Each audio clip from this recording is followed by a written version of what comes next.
Kita nggak bisa menutup mata, kita tidak bisa menutup telinga. Sebenarnya di sekitar kita ada banyak teman, saudara dengan hal ini. Nah, apa sih urgensi gereja?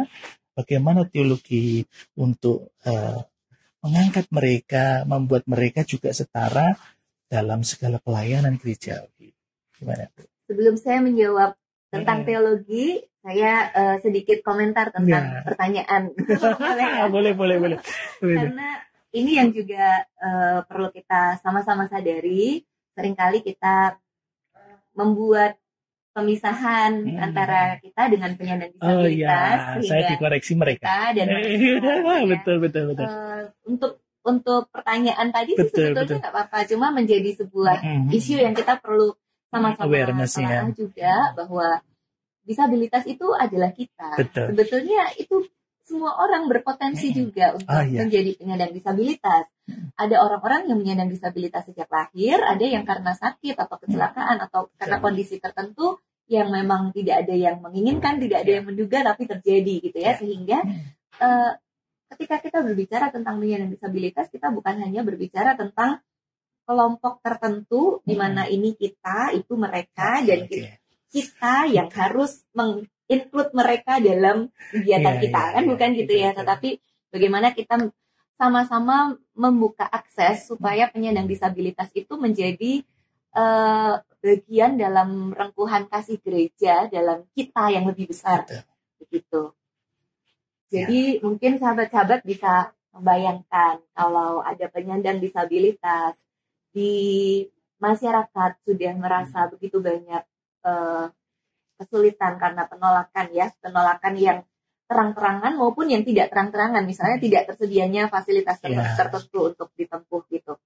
Nah, ketika mereka datang ke gereja, terus kita tidak menyediakan juga ruang perjumpaan dan akses untuk mereka, masa kita ikut menolak gitu ya? Karena kita percaya bahwa setiap orang diciptakan Tuhan sungguh amat baik dan sama berharganya. Jadi teologi disabilitas dikembangkan untuk menjawab hal ini, bahwa rengkuhan kasih Allah itu juga berlaku untuk penyandang disabilitas. Dan teologi disabilitas bukan hanya untuk penyandang disabilitas, tapi untuk kita semua menyadari bahwa Allah pun bersolidaritas dengan orang-orang yang hidup dengan disabilitas, seperti itu. Ya, terima kasih, Bu. Saya diingetin gitu, karena ya baru hari ini, 2 hari ini kami belajar tentang itu dari Bu Pendeta, termasuk bicara in-out group memang sudah, karena tadi penyebutan. Jadi kita nggak bisa bilang mereka, karena kita juga berpotensi gitu ya. Nah ini mungkin penting juga diingetin gitu ya, bahwa bicara tentang disabilitas itu kan kadang stigma, persepsinya kan memang hanya kepada maaf gitu ya. Oh ini loh, padahal tadi kita udah belajar ada 4. Gitu. Dan semua orang sebenarnya mengalami kemungkinan besar gitu ya, dengan usia, bertambahnya usia, bahkan mungkin saya juga termasuk ini karena saya pakai alat bantu. Nah, berarti ini yang perlu digaungkan gitu ya. Jadi kenapa kok tadi gereja perlu berteologi, ya karena kita semua berpotensi begitu ya. Mungkin bahasanya begitu. Ya, lebih ke menyatakan rengkuhan kasih Allah untuk semua, begitu ya. Mungkin juga ada kaitannya yang perlu kita sampaikan di sini juga adalah membongkar paradigma moral.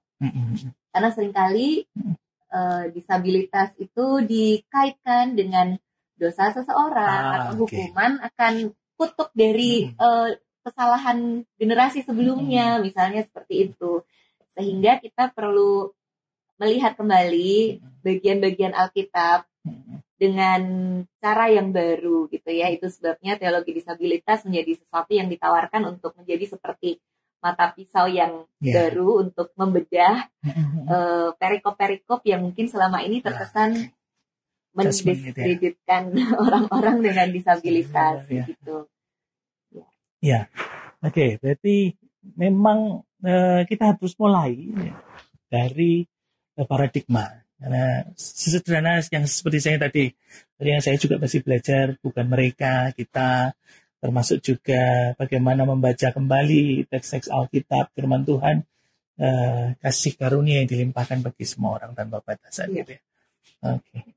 Mungkin ada pesan buat kami, gimana sih sikap gitu atau memulai paradigma dari mana? Hal ini memang menjadi lebih mudah bagi pribadi atau keluarga-keluarga yang memang sehari-hari memiliki perjumpaan yang dekat dengan penyandang disabilitas, entah saudaranya sendiri, anaknya, orang tuanya, atau orang-orang terdekatnya gitu. Tetapi memang kita semua yang harus mengembangkan kepekaan ini ya. Dan kalau ditanya belajarnya dari mana atau mulainya dari mana, mungkin lebih kepada penyadaran akan kerapuhan diri terlebih dahulu, sehingga kita tidak merasa superior dengan sebuah kondisi tertentu dibandingkan orang lain. Seperti itu. Mungkin itu titik berangkat dari kerendahan hati itu dulu begitu ya. Sehingga kita bisa sama-sama memperluas kitanya itu bukan sebagai pihak lain yang perlu dikasihani saja atau perlu dirangkul saja oleh gereja atau perlu ditolong saja, tetapi memang sama-sama kita saling membutuhkan. Seperti dalam 1 Korintus 12 bahwa anggota tubuh Kristus satu dengan yang lain, tidak ada yang bisa mengatakan aku tidak membutuhkan engkau. Dengan sama-sama membutuhkan apapun kondisi kita bisa mulai penerimaan itu. Ketika kesadaran pribadi itu tumbuh, diharapkan maka itu bisa menjadi sebuah awareness yang di-share bersama-sama dalam sebuah komunitas, termasuk dalam hal ini berarti komunitas jemaat gitu ya. Saat kita sudah saling bisa menyuarakan, menumbuhkan awareness itu, saya lebih melihatnya pada sebuah bentuk menghidupi nilai sebetulnya. Jadi agak berbeda ya. Orang yang hanya tahu apa yang harus dilakukan lalu mengupayakan hal itu dengan orang yang menghidupi nilai. Jadi kalau orang yang hanya tahu mungkin kalau ada dana, ada kesempatan, ada tenaga dia akan mengadakan itu. Tapi hatinya nggak di situ. Ya. Tapi kalau orang yang berusaha untuk menghidupi mungkin suatu kali dananya belum banyak, tenaga belum terlalu capable untuk semuanya harus tersedia segera gitu. Tapi dari sedikit, dari sekecil apapun yang bisa dihadirkan, dia akan mulai hadirkan, membuka akses, membuka ruang-ruang perjumpaan dengan penyandang disabilitas, seperti itu. Jadi, memperbanyak perjumpaan itu ya, Pak. Memperbanyak perjumpaan dengan penyandang disabilitas membuat kita merasa tidak asing dengan realita disabilitas, sehingga bukan orang dengan disabilitas yang terus-menerus harus belajar dunia orang tanpa disabilitas, tetapi sama-sama mau menyeberang gitu, sama-sama mengenali. Nah, di situ perjumpaan-perjumpaan itu akan membuat kita bertumbuh dalam kepekaan, sehingga kita bukan hanya misalnya membuat program gereja ya, program tertentu sudah jadi dulu, baru kita pikirkan gimana caranya orang dengan disabilitas bisa ikut. Nah, itu masih contoh yang pertama tadi. Yang baru tahu tapi belum menghidupi nilai. Tapi kalau orang sudah menghidupi nilai, dia akan create sebuah program dari awal sudah mempertimbangkan dengan adanya orang-orang yang mungkin memakai kursi roda. Apa yang akan kita lakukan dengan kegiatan ini? Dengan orang-orang yang mungkin secara pendengaran tidak terlalu jelas, apa yang bisa kita lakukan supaya tetap bisa ini menjadi milik bersama. Itu dari awal sekali, bukan disusulkan begitu.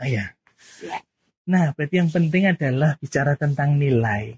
Bagaimana paradigma kita berubah dan kita menghidupi nilai tentang itu. Jadi kalau masalah program, masalah bikin bidang miring, bikin itu nanti nyusul gitu ya. Karena itu sangat teknis gitu ya. Karena akan sangat percuma kalau itu kita buat tanpa kita bertanya kepada mereka sebenarnya apa sih yang kamu butuhkan gitu ya. Apalagi bicara tentang gereja itu, bagaimana pelayanan gereja yang sampai hari ini ternyata juga banyak sisi pelayanan yang memang harus kita mudah untuk bisa, atau bukan mudah tapi bisa diakses oleh semua orang berbahasa ya. Terima kasih sahabat-sahabat Yes untuk pertemuan kita saat ini, luar biasa. Dan jika sahabat-sahabat semua penasaran gitu ya, bagaimana sih teologi gereja membangun ini semua, bagaimana kita disadarkan pada pembacaan firman Tuhan, bagaimana kita melihat kembali menafsirkannya. Bu Pendeta Helen menjadi salah seorang penulis ya buku ini ya. Ini luar biasa. Nah, beliau merendah karena beliau sebenarnya mengambil master untuk special education. Jadi master saya itu bukan teologi tapi special education untuk mendaratkan teologi. Oh gitu saya. Master special education. Ya. Oh. Dan nggak di sini. Di mana Bu? Di Arizona. Di Arizona gitu. Karena itu mari saudara-saudara bisa baca. Nanti bisa hubungi saya karena ini juga diterbitkan oleh LPPS, lembaganya GKJ dan GKI. Saudara bisa belajar banyak dan mari kita semakin belajar untuk apa? Untuk bareng-bareng menghidupi nilai yang sama. Kayak tadi, tidak miring tapi kita bisa sejajar. Ada closing statement? Kembali ke kasihnya Tuhan Yesus saja. Kasihnya Tuhan Yesus untuk semua orang. Ya. Kasih yang terbuka untuk semua orang, kasih yang tidak melihat situasi dan kondisi yang dialami seseorang itu menentukan nilai berharga dan kurang berharganya hidup seseorang, tapi bahwa dia adalah pribadi yang utuh, apapun yang dialami, dia dicinta Tuhan, masuk dari kasih yang seperti itu, kita boleh berbagi juga dengan sesama dalam segala keberagaman kondisi kita. Okay. Apapun yang dialami, dia menerima cinta kasih yang utuh dari kita. Oke, tetap semangat, tetap sukacita, tetap bersedia dalam Kristus Yesus. Tuhan Yesus memberkati.